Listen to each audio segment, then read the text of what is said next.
Minoxidil female pattern hair loss లో అలాగే male pattern hair loss లో FDA approved gold standard treatment అని చెప్పుకోవచ్చు. అయితే ఒక పేషెంట్ ఫస్ట్ ప్రెసెంట్ అయినప్పుడు టాపికల్ మినాక్సిడిల్ ఫస్ట్ చాయిస్ గా ప్రిఫర్ చేస్తాము. ఈ మినాక్సిడిల్ ఏంటంటే స్కాల్ప్ మీద మాత్రమే కాదు, బియర్డ్ మీద గానీ, ముస్టాచ్ మీద గానీ ఎక్కడ ఫాలికల్స్ ఉన్నా అప్లై చేస్తే హెయిర్ గ్రోత్ అనేది ఇంప్రూవ్ అవుతుంది. అయితే ఎవరికైతే టాపికల్ మినాక్సిడిల్ వాడడం ఇష్టం లేదు, రెగ్యులర్ గా వాడలేరు, కంఫర్టబుల్ కాదు, లేకపోతే ఎక్కడైనా వెరీ రేర్ గా రియాక్షన్స్ అంటే ఇచ్చింగ్ గానీ లేకపోతే ఫాలిక్యులైటిస్ ఇటువంటి ప్రాబ్లమ్స్ ఉంటాయో వాళ్ళకి ఓరల్ మినాక్సిడిల్ సజెస్ట్ చేస్తాము. Effectivity wise oral minoxidil equally effective to topical minoxidil when used twice daily. అయితే ఓరల్ మినాక్సిడిల్ తో కూడా కొన్ని ప్రాబ్లమ్స్ ఉంటాయి. అవేంటంటే హైపర్ ట్రైకోసిస్.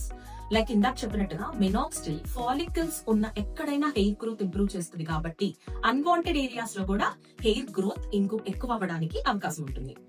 ఇంకా కొంతమందిలో ఫ్లూయిడ్ రిటెన్షన్, అలాగే బీపీ, హెడేక్స్ ఇవన్నీ జరుగుతాయి. సో ఎవరైతే ఓరల్ మినాక్సిడిల్ టోలరేట్ చేయలేరో వాళ్ళకి టాపికల్ మినాక్సిడిల్ ఇవ్వచ్చు. సో మీరు మీ డెర్మటాలజిస్ట్ ని కన్సల్ట్ అయినప్పుడు మీకు ఏది బెస్ట్, ఏది ఎలా మానిటర్ చేస్తూ వాడాలి అండ్ ఎటువంటి సైడ్ ఎఫెక్ట్స్ లేకుండా మీరు బెస్ట్ రిజల్ట్స్ ఎలా పొందాలి మీకు గైడ్ చేస్తారు. This is doctor Swapna Lingamallu, cosmetic dermatologist and hair transplant surgeon. Share this to your friends and family.